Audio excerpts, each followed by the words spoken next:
Train, study, work, practice. Train, study, work, practice. Train, study, work, practice.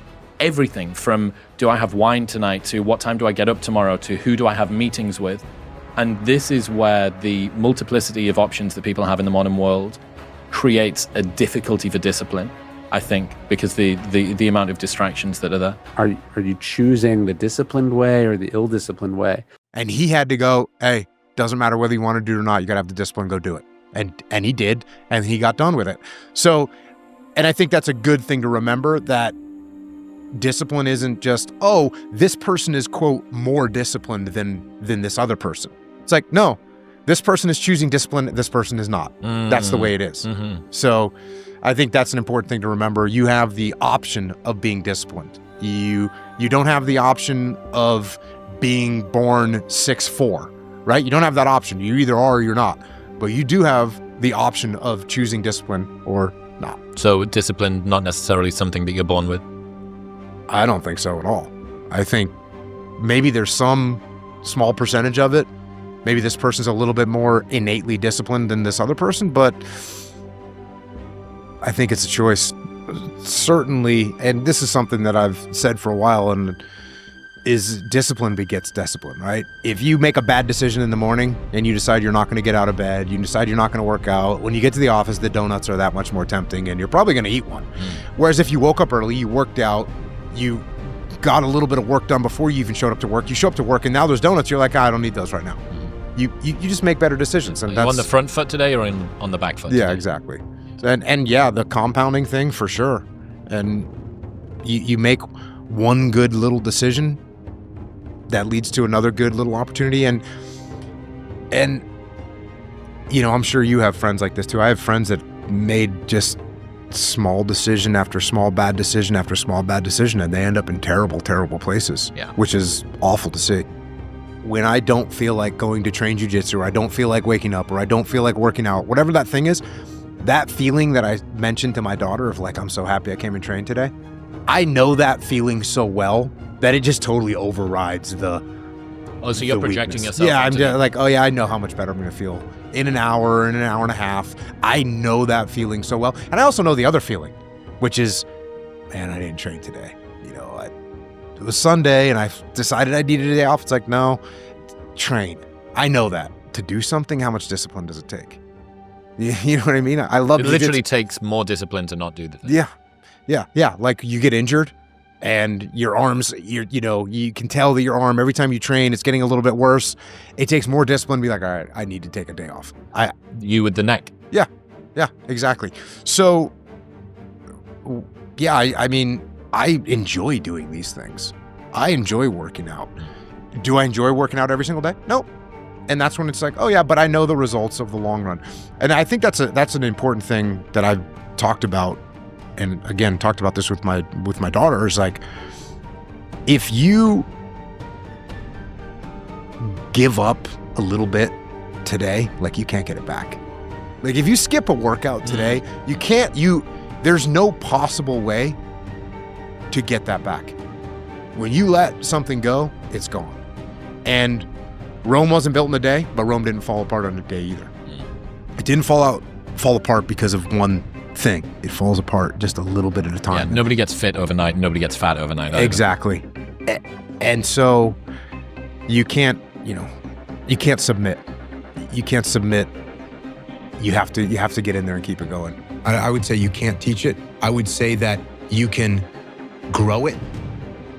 If you've got the seed of some sort of fire, you could probably grow and you can get better at it. My girlfriend died and I told her I was going to do this and I'm going to do it for her. Both those things, depending on the human being, can be a strong enough why to get through. Train, study, work, practice. Train, study, work, practice. Train, study, work, practice. Every time you're slightly bored, you pull out your phone. It's going to get harder and harder for you to find meaning.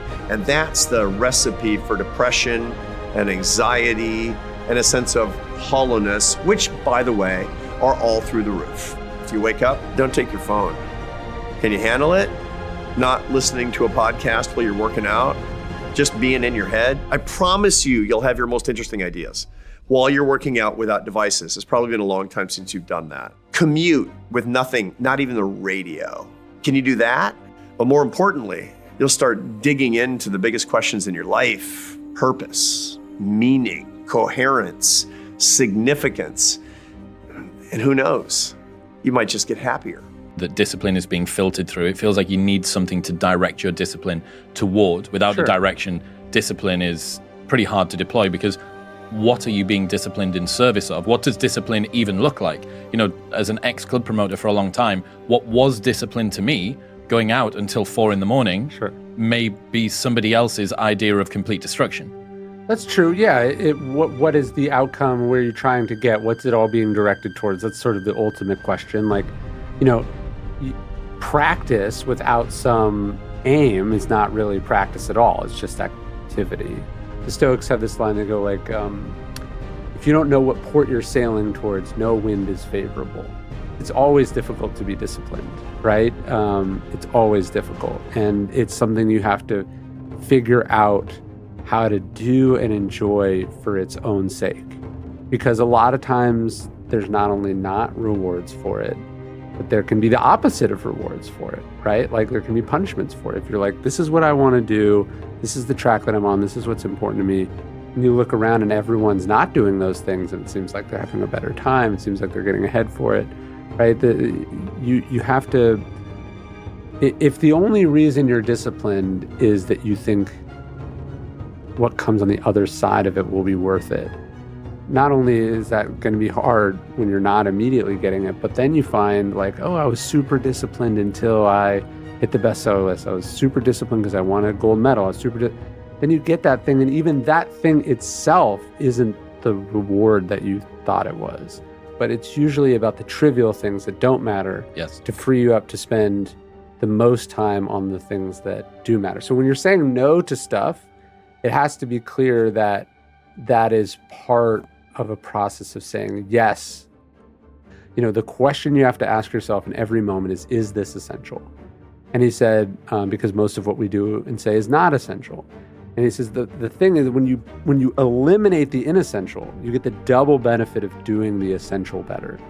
That's the interesting element about the life cycle that discipline has, especially as you progress as a human. That in the beginning, it's about working hard, it's about leaning in. As you start to develop more and more, it's actually perhaps a little bit more about leaning away. It's about restricting the options that you have. It's about leaning in a little bit less. And that what got you here won't get you there mentality has never been seen more for me than watching that kind of transition at least begin to happen in my life as well, where I'm like, look, I have more things that I need to say no to than things to say yes to. And I was a pathological yeser. So I'm like, okay, well, what do I do now? I can't people please anymore. Sure. If I take my eye off the ball on the main thing is the podcast. That needs to happen. I need to prepare. I need to choose guests that I'm interested in. I need to make sure that I am on my game as much as possible. That's the single ordinating function. 2 examples, actually, that I keep on using, and I don't know whether you came across them. So apparently when he was at Amazon, Jeff Bezos filtered every decision through one heuristic, and it was, does this make the customer experience better? And apparently Elon Musk has got the same, and it's, does this get us closer to Mars? And I don't know if it's true, but certainly doesn't look like he's following said rubric. That's up for debate. My point being, even if it isn't, the idea, you can see how much more simple everybody's life would become if you had a single ordinating principle. It's like, does this make the people of Rome, their existence better? Everything from, do I have wine tonight, to what time do I get up tomorrow, to who do I have meetings with?